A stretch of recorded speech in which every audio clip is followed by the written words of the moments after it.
On Sunday, April the 12th, in Baltimore, Maryland, Freddie Gray was picked up by police. He went into a coma while in custody on Thursday, April the 16th.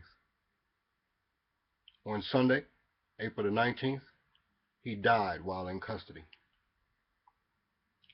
These are the basic facts of this case. And what we are doing right now in Baltimore, Maryland, in the United States of America, is protesting what they call, speaking of the people in Baltimore, Maryland, protest of a wrongful arrest and a wrongful death while in custody. Why? That's the question we have today. Why is there looting? Why is there unrest? Why is there rioting? Because someone died in police custody? And the reason behind their death seems to be because they had a severed vertebrae and a broken neck? Very understandable. How did this occur while someone was in police custody? But this does not give us reason to loot, to riot, to set fires, to damage cars, to damage buildings. And these buildings are in our community.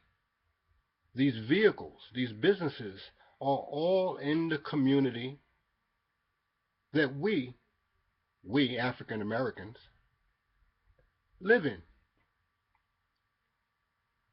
So we say that what we are doing is not affecting us. Of course it is. Of course it is. But ask this question. Freddie Gray is the reason for the unrest and the reason for everything that is going on right now in Baltimore. But if Freddie Gray was alive, would he be backing everything that is done with his name? Would he? Would he be happy that everybody is speaking up for him, getting his back? No, I really don't think so. Would you be happy that everybody is actually looting and setting fires to build businesses and cars? This is unheard of. This is not the way to go about things. I understand that someone can only put up with so much. But why? Why have you gone through what you have gone through so long without making your voice heard? Really, without making your voice heard. Are you the one that has gone downtown, called the news, called the media, and made a case for what has been going on, and no one has done anything about it? No. The ones that are causing the unrest are not the family members of Mr. Gray. These are the opportunists. These are the people who are using all the anger that they have inside of them because of what they have been going through for so long,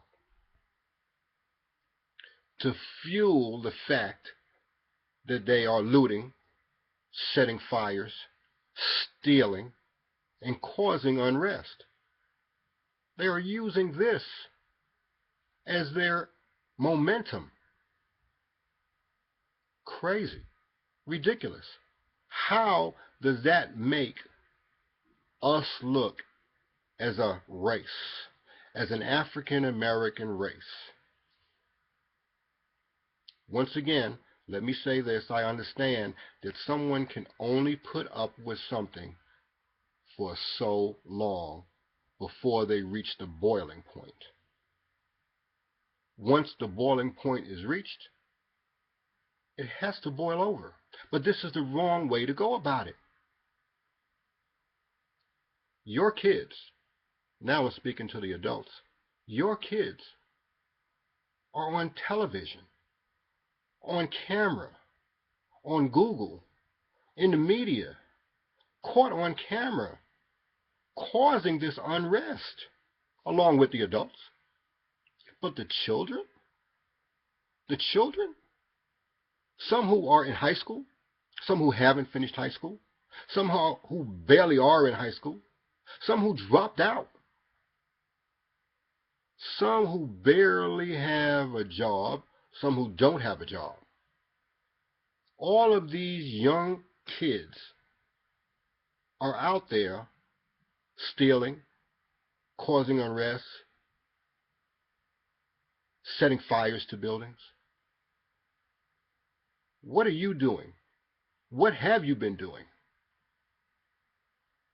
Ask yourself that question. What have you been doing?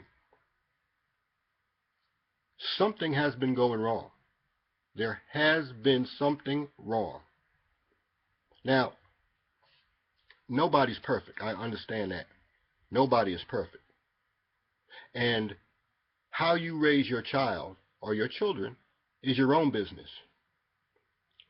But when it is flowing outside of your home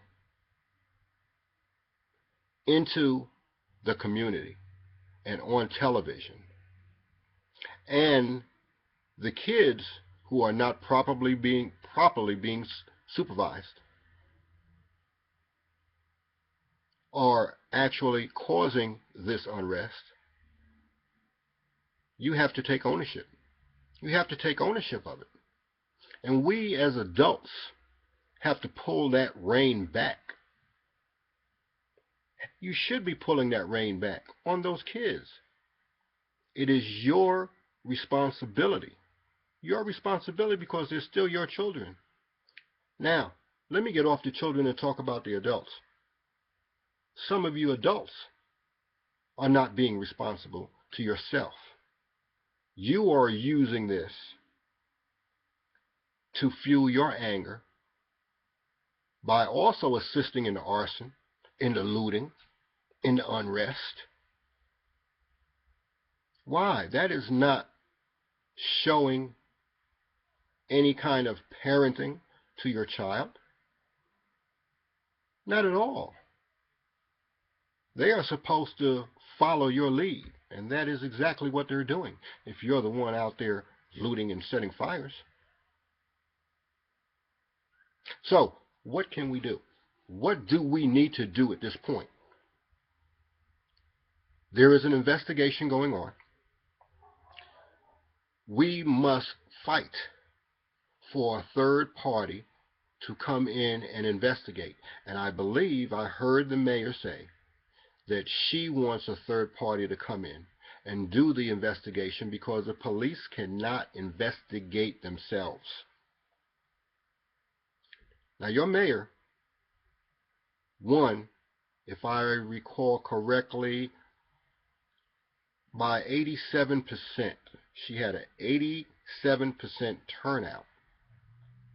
So a lot of you voted for her. She has a lot of backing.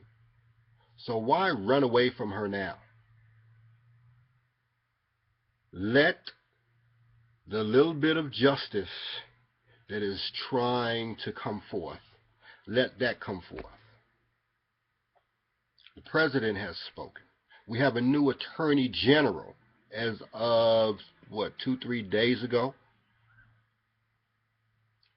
Let that process at least begin to form, begin to take a hold of, and let's see what comes out. I know what you're going to say. It's the same old thing over and over again.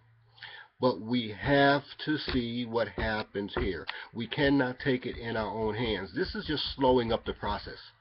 Slowing up the inevitable process of the investigation occurring. We want this done swiftly. And the police I know are going to stand by their own. We know that. So that's why this third party is very important to do their investigation. Look at what's happening to the community. Look outside your window. Is all this really necessary? Is it? We have come too far. This is 2015.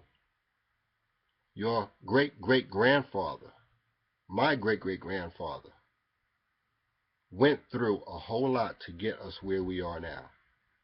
And you may say we have not moved far ahead. I will agree. I will agree. But we have to take control of the situation and not let the situation take control of us. Baltimore, do this. Do this. Do this for yourselves, for your community, for your city, for your state.